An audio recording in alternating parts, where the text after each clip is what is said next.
Welcome to CVM Live, the noon edition on CVM Television, online at cvmtv.com, and remember, you can download our CVM TV Smart app from the Google Play Store and the App Store.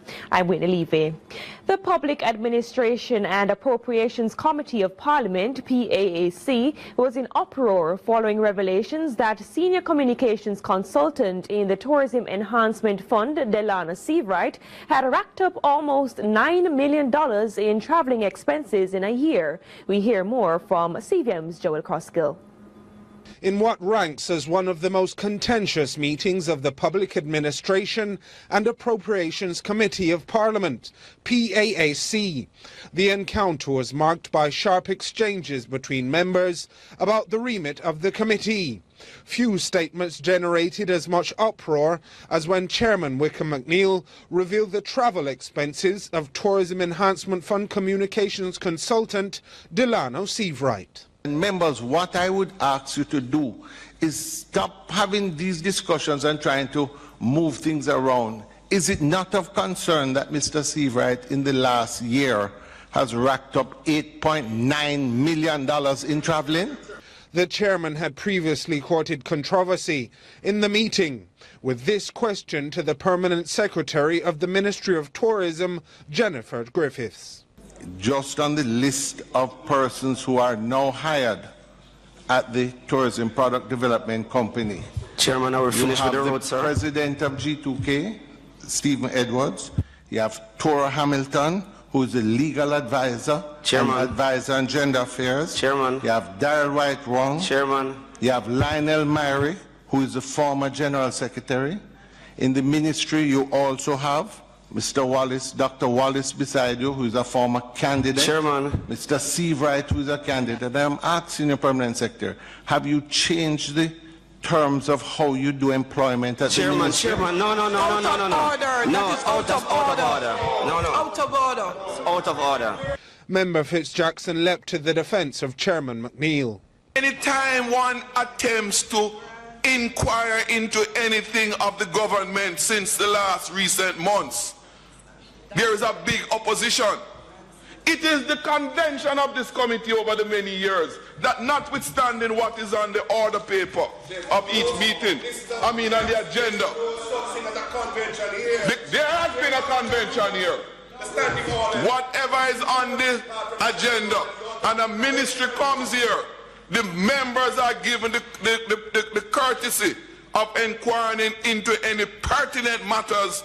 Joel Crossgill, CVM Live. Acting Assistant Commissioner of Police Steve McGregor is calling for the implementation of more safer communities across the island in a bid to reduce crime and violence among the nation's youth. CVM's Kadita Thomas with this report.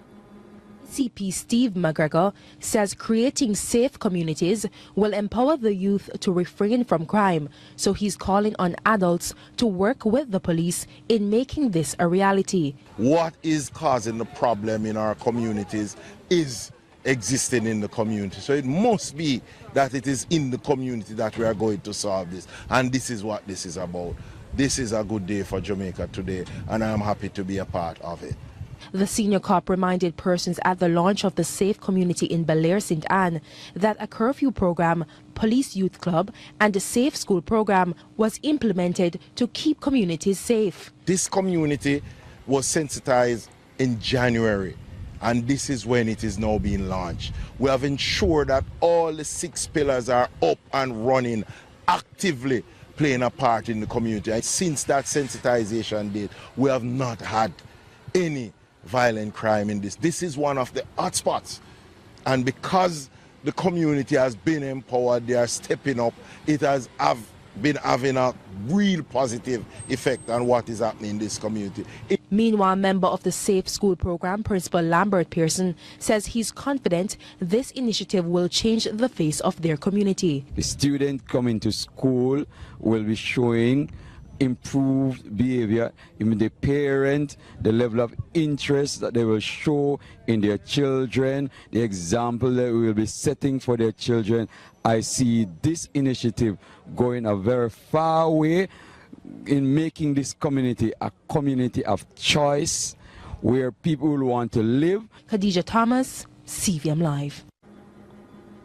In this follow-up, a 34-year-old fisherman of Helsha, Portmore, St. Catherine, has been charged with possession of ganja, dealing in ganja, use of conveyance, taking steps preparatory to export ganja, and conspiracy. The drugs weighing 490 pounds was seized on Sunday, June 3, at the intersection of Lakes Pen and Municipal Boulevard. Gabby Daly will face the courts on June 12. And in this CVM Live update, a man the police yesterday told us was shot and injured has since died and has been identified as 20-year-old Demar Montague, otherwise called Eddie, a reputed leader of the compound gang based in Gregory Park, St. Catherine. He reportedly died while undergoing treatment at hospital. Montague, who was wanted for shooting with intent, committed against the members of the security forces, and illegal possession of firearm, was shot and injured when he engaged lawmen in an exchange of gunfire during an operation in the area. The lawmen say 2 firearms, a .40 Smith & Wesson pistol, a .38 revolver, a magazine, and 9 rounds of ammunition were seized during the early morning shooting incident in an area called Portland West. The matter has been reported to the Bureau of Special Investigations and the Independent Commission of Investigations, INDICOM. Now, earlier this week, opposition member Fitz Jackson outlined what he deemed to be some of the failures on the part of the JLP administration as it relates to stemming the tide of serious and violent crimes. We now hear from Joel Koskill with this report. Despite a statement from the Jamaica Constabulary Force indicating that all categories of serious and violent crimes are trending down, opposition spokesperson on national security Fitz Jackson reminded the nation that the monster of crime still looms large over the island. Make absolutely no mistake, Jamaica's throat is in the grip of a dreadful crime crisis. The MP for St. Catherine South and chairman of the PNP indicated that crime has been a runaway phenomenon under the current administration.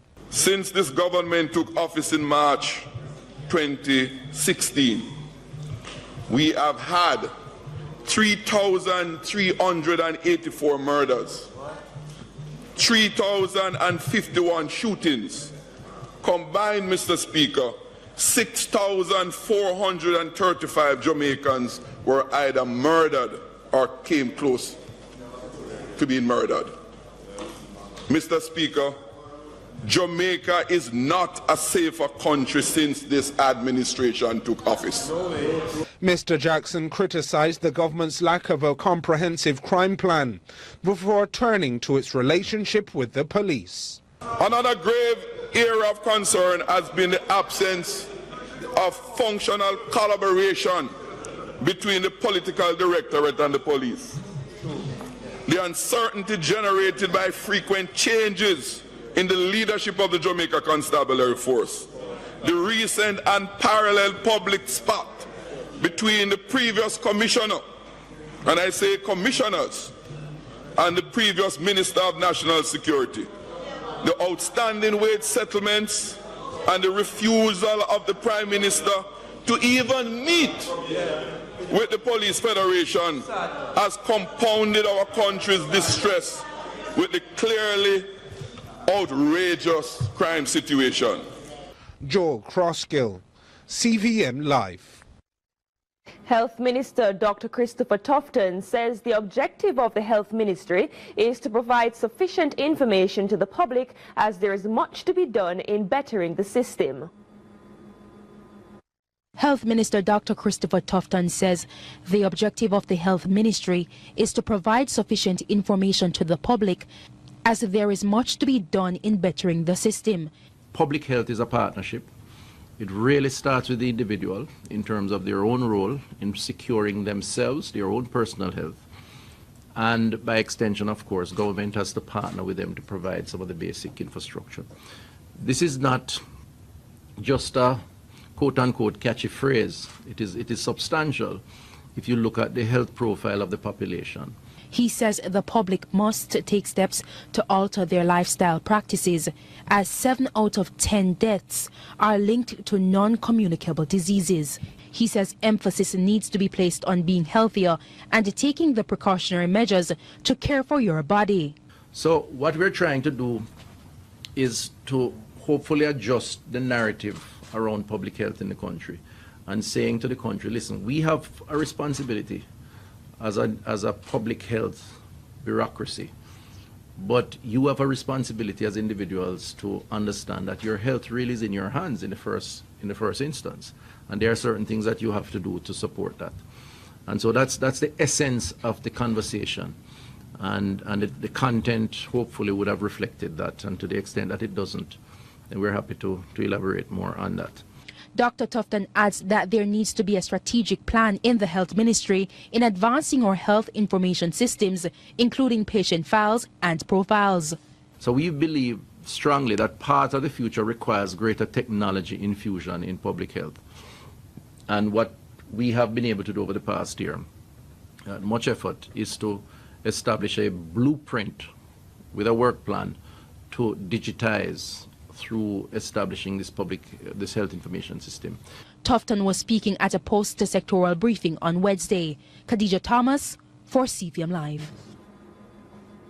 Even as the police in Westmoreland continue to probe yesterday's suspected case of sexual assault and murder of a 9-year-old girl, the subsequent arrest of a 13-year-old boy, CVM Live understands the Child Protection and Family Services Agency, CPFSA, is carrying out its own investigation. State Minister in the Education Ministry, Floyd Green, is quoted as saying, "This is not the kind of news we want to hear." And we're now joined for the noon edition by Minister Green. Good day, sir. Hi, how are you doing, Whitney, and good day to all the viewers. Definitely not news we want to hear, but a 9-year-old was murdered, a case of suspected sexual assault as well, and a 13-year-old boy is now in police custody. Your reactions? I think it's the most devastating news that any community, any country can get, and I really want to start by just offering my condolences to the family of Khadija. I can only imagine the pain that they're going through now, and no family should really have to suffer this sort of pain, so we really want to issue our deepest condolences. For us, it is really a heart-wrenching scenario. Clearly, you have lost another child, but also, you have another child who is implicated in the incident. So it's a lot of pain all around. We see our role at the agency, one, to intervene once there is a case as a child has been hurt, murdered, or injured, and we largely first try to ensure we do our own checks in the community, because we're very concerned about other children that may be impacted by such an incident. So we have already dispatched our team that has gone into the community, spoken to a number of the residents, the family, and would have started counseling, especially in relation to children in and around the community. The Ministry of Education and Information has also dispatched a team of grief counselors to the school. Both children went to the same primary school, and that entire primary school community is a significant increase. So we've set in our team of counselors to work with the classmates, the teachers, to get through this difficult time. And, we keep encouraging our communities to pay a keen eye out for our children, regardless of whether the child is your biological child or not. I think we ought to treat every single child as ours, and if we see a child as ours and we know they should either be in school or home, then, as adults, we have to intervene and find out what is happening. Certainly. And today is a busy day for you, no doubt. The GSAT results are out. What's your word to those who are happy and those who are possibly disappointed? Firstly, to the students. Well, firstly, to the students, I want to say a job well done. I know that the journey to GSAT is not an easy journey, and they have gotten through. The results are out, and now they're going to move into a new stage of their life. And this is a very exciting stage. For me, it is the most exciting stage of your life, and that is the high school years, secondary school years. So I want to congratulate them and wish them well. And more so to the parents, I want to remind their children that they love them. Our Student for Child Month was affirmed me And I think this is a day of affirmation.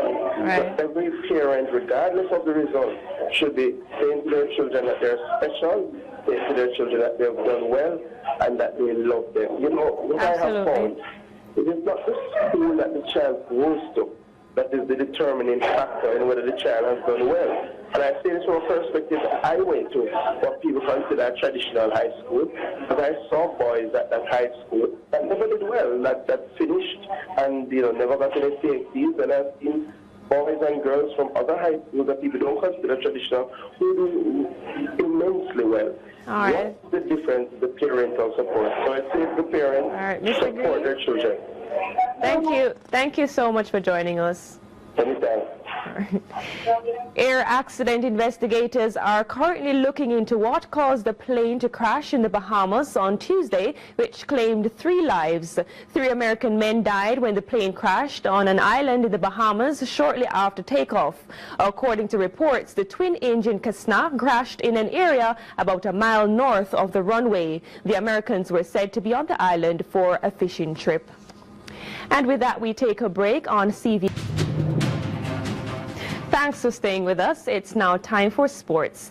And we begin with cricket. The West Indies reached 298 for 6 just after lunch on day 2 of the first test against Sri Lanka at the Queen's Park Oval in Port of Spain. Shane Dorwich, 75, and Devandra Bishu, 17, are the not-out batsmen. Jamaica will host the final round of the CONCACAF Caribbean Women's World Cup qualifiers at the National Stadium from August 25 to September 2. The qualifiers will include 5 countries: Trinidad and Tobago, Bermuda, Cuba, Antigua and Barbuda, and Jamaica. 3 of the 5 will qualify for the CONCACAF stage of the qualifiers to be held in October in the USA. President of the Jamaica Football Federation, Mr. Michael Ricketts, has expressed the delight that Jamaica has been granted hosting rights. He also expressed pleasure that the games will be held at the National Stadium. The President thanked the Honourable Minister of Sport, Olivia Babsy-Grange, who agreed to make the National Stadium available for the 5 double-headers. Jamaica reached the 2nd stage of qualifiers after topping their group in the qualifiers held in Haiti in May. The Reggae Girls are expected to have a training camp in Jamaica ahead of the qualifiers. Head coach Hugh Menzies has also opted to have a number of the senior girls represent Jamaica at the CAC Games in Colombia from July 19 to 30. This will give the girls excellent match practice ahead of the qualifiers, as Jamaica will play Costa Rica, Colombia and Venezuela in the first round of that tournament. Barbican and Dumbeholding played out a 0-0 draw in their top-of-the-table clash at Barbican Complex as action continued on Wednesday in the Red Stripe Premier League promotion playoff. The result keeps Barbican atop the 4-team standings on goal difference over Dumbeholding as both teams moved to 4 points. Meanwhile, Mount Pleasant rebounded from their opening game loss to beat Wadada 1-0 at Drax Hall. Keslan Hall got the winner for Mount Pleasant, who now lie 3rd on 3 points, while Wadada is yet to get off the mark. And to the standings, as you can see, Barbican with 4 points leads on goal difference over Dumbeholding. Mount Pleasant is next on 3 points, and Wadada pointless after losing both games. The playoff continues on Sunday with Dumbeholding facing Wadada at the Dumbeholding Complex. Barbican will also be on the road. They will travel to St. Anne for a date with Mount Pleasant at Drax Hall. Kickoff time for both games is 4 p.m. And over in Westmoreland, the Georges Plain and Golden Touch will meet at the Landila Sports Complex in the first semi-final of the Dujon Construction Major League this afternoon. Is on a 2-match winning streak against the Rebels. St. George's Saints, who are only one of 3 teams to win the National Basketball League title, will want to finish the series and lift the title for a 3rd time. Head coach Rohan Robinson, who was a member of the team 10 years ago when the Slayers won their 2nd title, says Game 3 is not an option. Oh, definitely, we don't want a Game 3. The fans would love a Game 3, but we don't want a Game 3 based on what is going. We had a few injuries and stuff, you know. So we make sure we saw the adjustment that they made. So we are going back and watch the game tape and do some video assessment of the whole thing and go back to the drawing board again and put in a new game plan again for Game 2. UWI Running Rebels head coach Pete Matthews says his players are well aware of what is expected of them going into Game 2. We have to come out gunning. We must come out gun in the next game, and we have to start the game well. Because we didn't start this game well, and we lost it in the first 5 minutes of the game. So we need to do well next time. The league was returning after a long break, 4 years to be exact, but most fans have expressed their disappointment with the low number of youngsters playing. And there are a lot of youngsters who basically gave up on the sport. So we are trying to motivate them to get back. So a lot of the persons who are the players, the persons who are playing now, are persons who have been in and around the sport for some years. And so as we grow and as we develop, we are hoping that we can attract some of the youngsters who are out of high school, who are not in college overseas, and who want to get back in playing the sport. And as you know, we have a fair amount of talent, and we want to create a platform for them to participate. The final is set to tip off at 7. Pembroke Hall Warriors and Urban Knights will meet in the third place fixture at 6. Jamaica's national rifle team delivered an outstanding performance at the 2018 West Indies Full-Bore Shooting Championships, taking the top 3 spots in the Tyro class, winning the O class, and copping the top female shooter prize at the prestigious competition, which was held at the Paragon Range in Christchurch, Barbados. In the Tyro class, which is contested by beginners, Jamaica completed the sweep with female shooter Nicola Guy scoring 330.11 over 5 ranges. Brandon Burrell and Philip Scott finished 2nd and 3rd respectively. Jamaica also won the O class, which is the intermediate competition, as ace shooter Karen Anderson pulled off a stunning finish.